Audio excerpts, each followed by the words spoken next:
Bank on it. Brought to you by Commercial Bank. Tennessee football recruiting is not good enough. It's not. And it's not even really close. If we can drop my column in the message board, I would appreciate that, Caleb. Let's look at a couple of different things. I went back and ran the numbers, and I compared Tennessee football recruiting to two of its rivals, Georgia and Alabama. Why did I pick those two?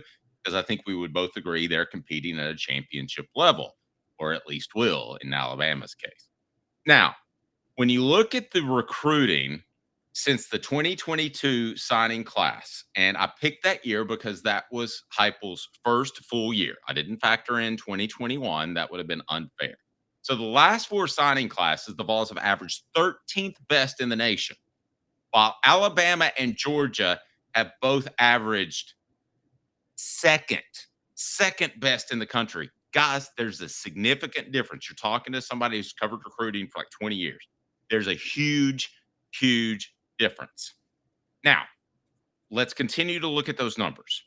I think it's obvious the talent gap has been way different between Georgia and Tennessee. I will credit Heupel's coaching with the fact that they've beaten Alabama twice in that period. So I'm not being a negative Nancy here. But here's the troublesome part, and probably why Tennessee lost to Arkansas. And had they recruited better, they would have had better offensive tackle play. Tennessee has been barely better than middle of the pack in the SEC in recruiting, averaging seventh best in the SEC during Heupel's tenure compared to other programs. Does that number surprise you, Caleb? It actually doesn't, because I mean, but I will say the only reason it doesn't is because I've covered recruiting for Tennessee so extensively the last 4 years. I knew that they were being middle of the pack in the SEC for the last 4 years.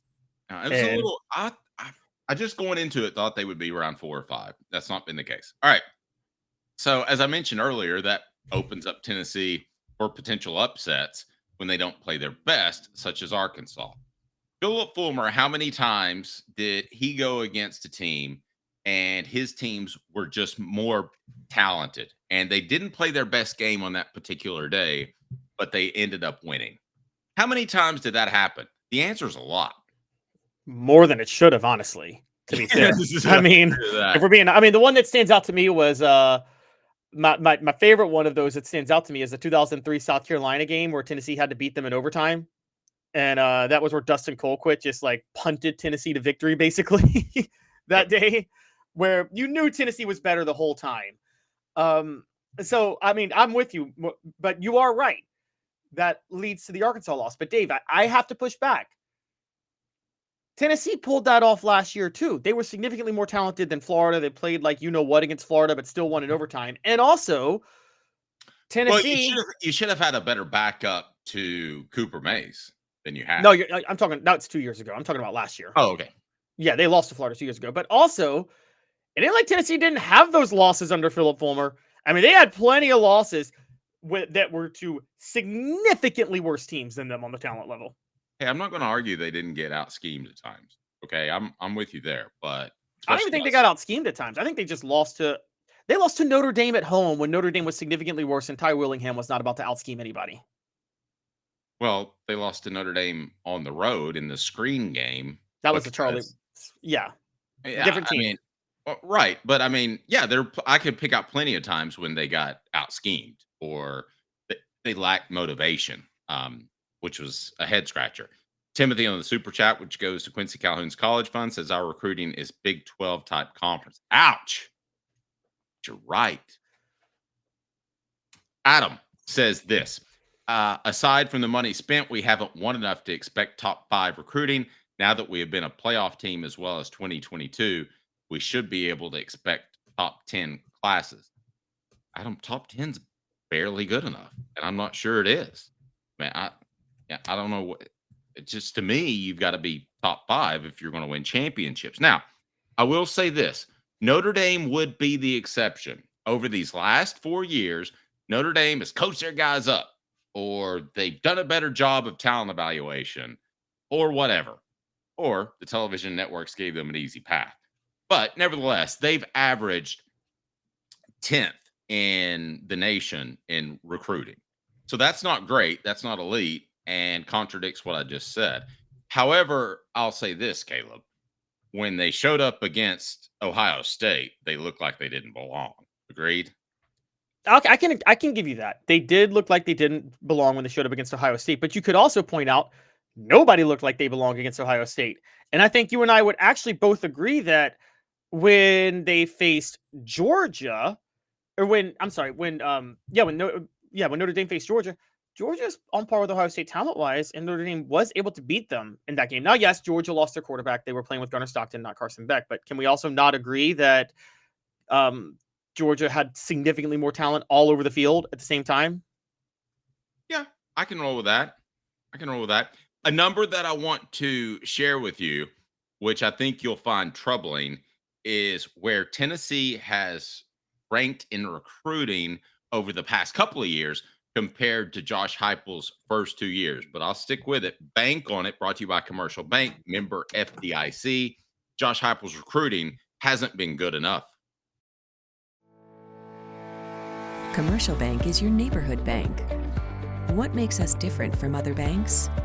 We understand that every customer has unique opportunities, challenges, and financial concerns. We don't expect you to fit into the same box as the next person or business. Whether it's purchasing a home, saving for your child's future, or planning for your next vacation, we're with you every step of the way to navigate life's big decisions. Commercial Bank. Life made better. All right, Cooper Mays here.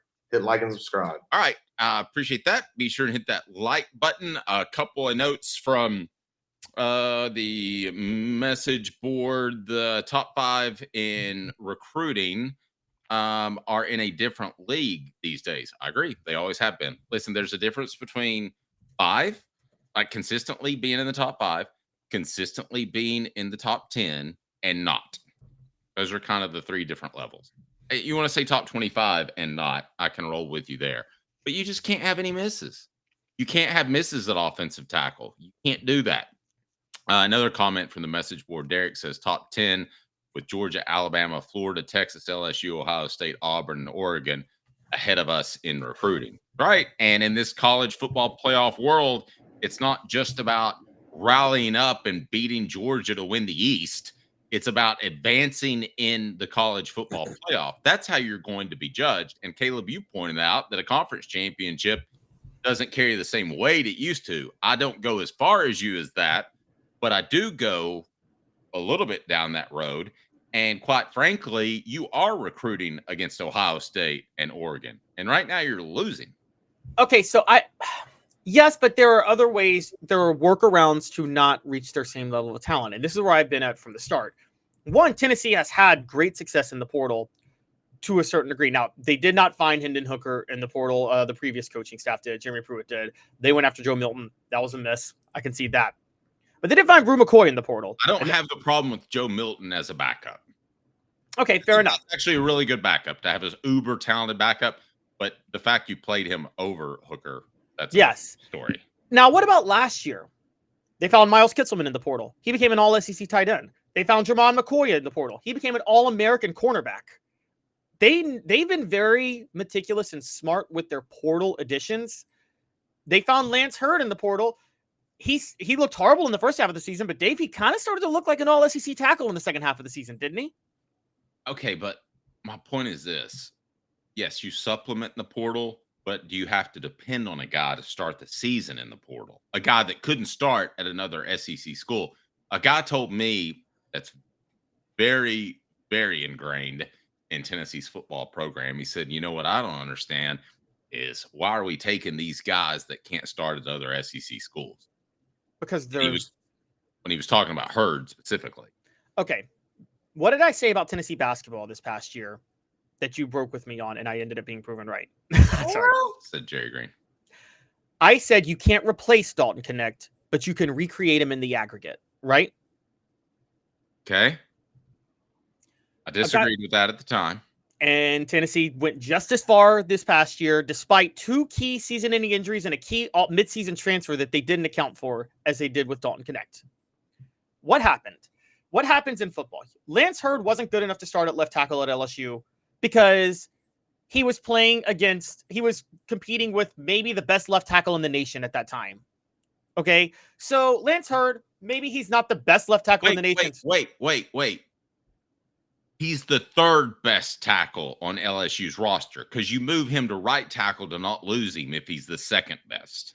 Lance Hurd actually demanded, he wanted to specifically play left tackle. That's why Tennessee took him. I'm sorry. If you can't sell a guy to move to right tackle and stay at your home in Baton Rouge, and you maybe have to throw him some more cash to prevent him from transferring, I don't buy that. Okay, but either way, fine. He's the third best, but the third best tackle at LSU, Dave, I would still say is a top 20 tackle in the nation. And so, and a top, like, again, you're taking a guy that he may not be. Let me ask you this. Would you rather have the best tackle in the nation or 5 offensive linemen who are all top 20, top 25 at their position? Boy, I would, I mean, I want both when it comes but it's an either or. Do you want, this is the thing, if you have a team of good players, but maybe not great, if you do it enough in the conglomerate, you can win. I'll give you a great example. Here's one that no one talks about. You want to know the most underrated Super Bowl win in the history of the NFL? Underrated Super Bowl win. There's two. The two most underrated storyline, the two teams that are the most underrated storylines of how they won the Super Bowl. There's two specifically. No idea with what you're driving at here. Okay, the Saints in 2009 and the Seahawks in 2013. You want to know what's so interesting about those two teams, Dave? Sure. They took cast-offs in free agency in both instances and completely built their team around cast-offs. And their philosophy was, particularly the Seahawks, here's what the Seahawks said. You know how when free agency starts in the NFL the first day, a bunch of teams jump and throw a bunch of money at players? Yes. Like the Seahawks said, we're going to wait 2 days. We're going to wait 2 days. Yeah, all the best players will be signed, but then the good players will all be desperate, and we'll get a bunch of good players for cheap. So I could get 2 great players or 5 good players. And the Seahawks took that model. The Saints did the same model in 2009. The Saints, it's a monster reach, Caleb. No, monster reach. Rocky was a cast-off from the Giants. Drew Brees was a cast-off from the Chargers. Okay. And okay, go ahead. Wrap it up. I'm confused. This is what I'm saying is you're sitting there saying because someone's a cast-off, they can't be great for you. Drew Brees was a cast-off. Drew Brees was a cast-off from the Chargers, and he's a Hall of Famer now. Okay, well, Drew Brees was a cast-off because of injury. But anyway, Dylan says, when you can't recruit well, you supplement with a portal. Look at Ole Miss. They're usually middle of the pack in the SEC recruiting-wise, but stack together top transfers and end up competing. What are we talking about? Are we talking about competing, or are we talking about winning the championship? Because those are two different things. I think you can win a championship building off the portal if you do it smartly. If you don't go all in for like the high word. Huh? Is smartly a word? Smartly is a word. Okay. If you don't, here's what you can't do. Don't go all in for because let's call it what it is. Reason I brought up what I brought up. The portal's like the free agent model in college football, right? If you build off the portal, you're like an NFL team that builds around the free agent model, right? Right. You're suggesting that NFL teams can't win a Super Bowl when they build on the free agent model. And I'm saying it's proven they can. So why can't you do it in college? You can't. I mean, because these kids are immature and they realize they've got more power and it's different. Listen to the model that you should use. Okay. You go get a transfer portal guy like Reggie White. When Reggie White went to the Green Bay Packers, he transformed them into an elite team because he was able to wreck the front of the defense, the offensive line. And let's just say, for instance, under that scenario, you go get Lance Hurd from LSU after he started the year and proved he's an all-SEC player. I'm fine with that. Throw a lot of cash at that kid, and he comes in and he dominates. Not come over here, grow as a freshman, fingers crossed things work out. And the bottom line is they didn't for half the season. So your notion of building with a transfer portal, maybe it'll work out this year. Hurd has a year under his belt. Joey Aguilar has experience. Maybe Tennessee will be fantastic. But it didn't work out last year, and it didn't work out for Ole Miss, guys. Who really thought that Ole Miss was going to win a championship? And you're talking about somebody that thinks that Jackson Dart was an incredibly underrated player last year. I love Jackson Dart. second to only actually Shedeur Sanders. I disagree with all the talent evaluations headed into the NFL. I'm just going to go ahead and tell you, you're not going to win a championship based on the transfer portal. A supplement player or two, Brew McCoy's a great example. Okay, he came in and he was good to go, good to play, ready to go. But if you're depending, there's a difference between depending on 2 or 3 transfer portal guys and 5 or 6. And it feels like Tennessee has been relying on 5 or 6 since the invention of the transfer portal. Okay, but let's ask this question. Let's put it this way. Would you rather go get Reggie White, like you just said, in the transfer portal? Go get Reggie White in the transfer portal and spend a bunch of money on Reggie White in the transfer portal? Or would you rather, instead of just getting Reggie White, would you rather get Brandon Browner, Percy Harvin, Brandon Browner, Marshawn Lynch? No, Brandon Browner, Percy Harvin, Marshawn Lynch, and Reggie White changed that football team. Reggie White, they won 1 Super Bowl. And by the way, the next year, Reggie White was nowhere to be found and let Terrell Davis gash him on the ground. He got manhandled by the Broncos offensive line that game. Okay. So, well, I mean, there was a lot of cut blocking going on. That was questionable. Now, but okay, now to be fair, Reggie White's a little bit rare because Reggie White is like maybe a top 5, like non-quarterback game changer of all time. He's in the Lawrence Taylor range. And I'll say this too. Now, somebody pointed out on the message board that the quarterback situation has proved to be a great place to go out and get a guy, and maybe Joey Aguilar will be that guy. Quarterback situation's a little bit different. I think that you put time into recruiting him from another school. You get to know him, and hopefully Tennessee has done that with Joey Aguilar. But there are Joe Burrow is the most obvious example. He just stepped in and was an elite, incredible player. Listen. I had a 3-minute interview with Joe Burrow at SEC Media Days the year before LSU won a national championship. I interviewed Ed Orgeron first, and I said, there is no way I can see that guy hoisting a national championship trophy. I went and interviewed Burrow. After 3 minutes, I said, now I believe they can. All you had to do is talk to that guy for 3 minutes, and you're like, whoa, he is another level of maturity. And it's like when Cindy Crawford in her prime walked in the room. You didn't have to say, she's kind of good looking. Maybe she's a supermodel. You're like, whoa, she's a supermodel. Joe Burrow was a supermodel of quarterbacks. That was easy. Joey Aguilar's not easy unless we learn something about him that we don't know, unless Tennessee takes him to SEC Media Days showing that he's an elite leader. Do you believe that's going to happen, Caleb? I don't. No, but he's a veteran, and I think he could maybe. I have more faith in him than you do. Put it that way. Yes, he is a veteran in that way, and I still believe in when you talk about Joey Aguilar. I think Joey Aguilar with Josh Heupel's system is fine. I think Josh Heupel needs to make sure the skill players are up to stuff. Look. What I'm talking about with the way you build this team is where you build it and where you recruit and how you put it together matters. And there's another layer here, Dave, that we haven't even talked about. Chemistry.